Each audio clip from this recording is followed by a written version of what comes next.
The What If My Hero Academia characters were Pokemon video did so well with you guys smashing our like goal that I think it's time to revisit the idea with even more cool Pokemon designs.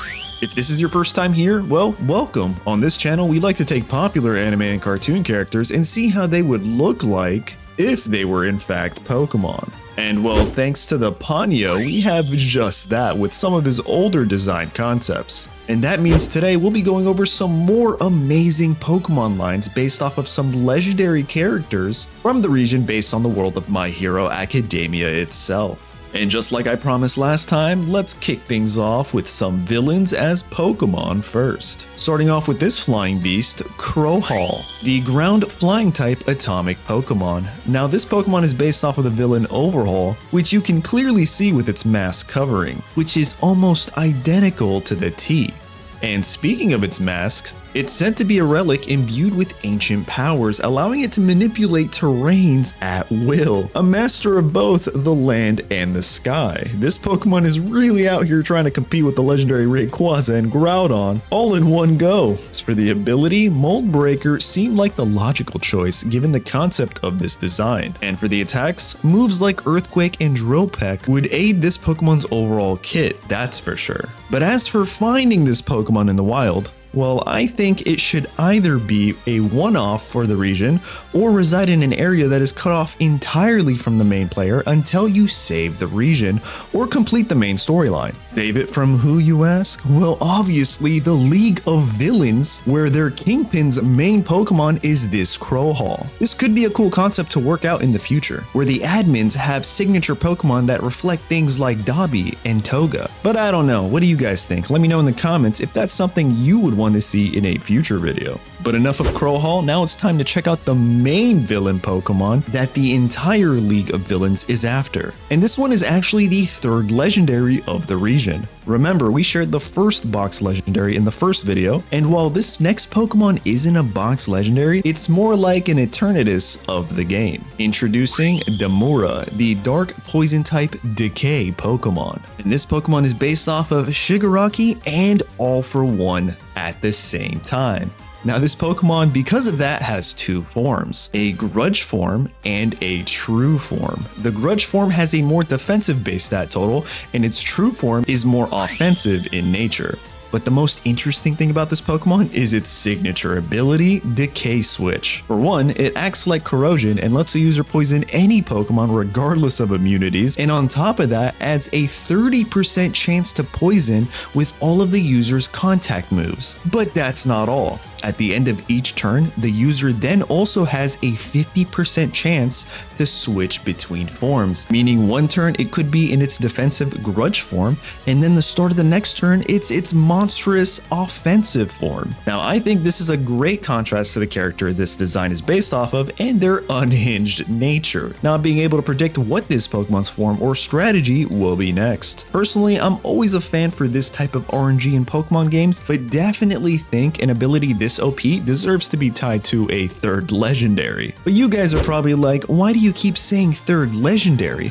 What about the second? Well, the next and our second box legendary is none other than Endeavor, the fighting type hero Pokemon, who's based off of the #1 hero Endeavor himself. Now, just like his counterpart from the first video, this Pokemon has two forms. But the way we're going to be going about this is taking a page out of Pokemon Sword and Shield's book and giving this Pokemon a cool item to unlock its power-up form. I guess we can call it the True Flame or something like that. Anyway, if your Endeavor is holding that item while entering battle, it will then enter as Endeavor, the fighting fire-type Pokemon in its heroic flame form. The ability Royal Flame is also similar to the legendary Doggos from Generation 8 in a sense that it boosts the attack of this Pokemon as it enters battle, making it one of the strongest heroic Pokemon in the entire region that is definitely an equal to Might Lion itself. But how about we share another heroic Pokemon? This one could be another pseudo-legendary that is actually a pair to Crowhall itself. Introducing Starioness, the psychic fighting type patriotic Pokemon, based on the hero and All Might's prodigy, Stars and Stripes herself.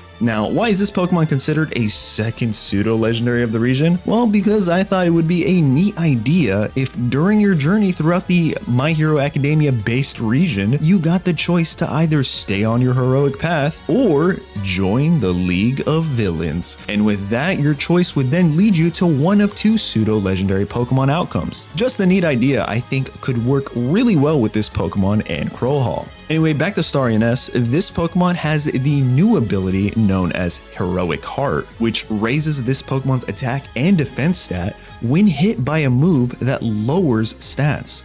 That, along with the moveset of Aura Sphere's Psycho Cut and Zen Headbutt, makes this pseudo-legendary a beast, that's for sure. But that's enough of villains and heroes. How about some more student-inspired characters? Something like Rashima, the rock-type jagged Pokemon based on the hero Red Riot, aka Kirishima. This Pokemon was designed to reflect Kirishima's sturdiness as well as his energetic personality. Its rocky skin is almost impervious to physical blows, and it trains by headbutting rocks and trees to strengthen its body.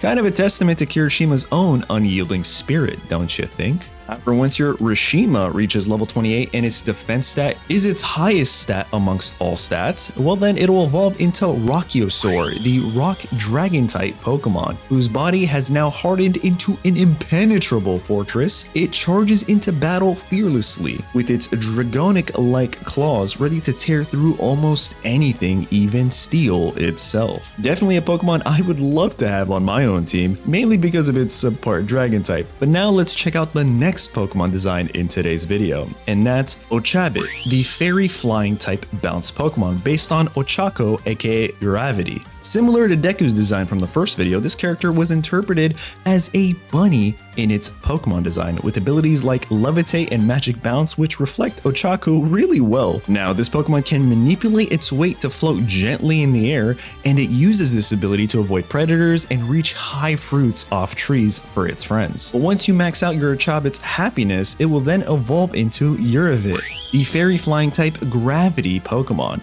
A Pokemon that can leap incredible heights and distances, but doesn't seem to follow the flow and laws of physics when doing so. This is due to their ability to manipulate gravity as they see fit. It's also got access to moves like Dazzling Gleam and Acrobatics, which not only make it a competitive Pokemon threat, but also fit its overall design rather well, don't you think? Now, as for the Pokemon I would love to have on my team from this video, I'm sorry, but I gotta have my boy Crowhall on the squad.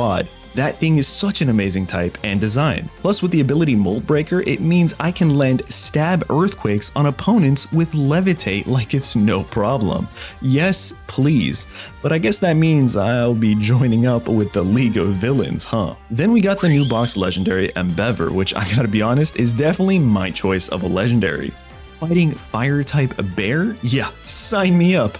Who's with me? Type Team Embever in the comments if you also choose this box legendary Pokemon. Or I guess you could type Team Might Lion if you're with the other legendary from the first video. Then I think Rocchiosaur is my final pick, mainly because it's a rock dragon type, and you guys already know me. Anything with a dragon type is an instant yes in my book. But what do you guys think? Let me know in the comments who your team is consisting of, and if you missed the first video of the series, well, check it out here or any of the following. Trust me, you'll be glad you did.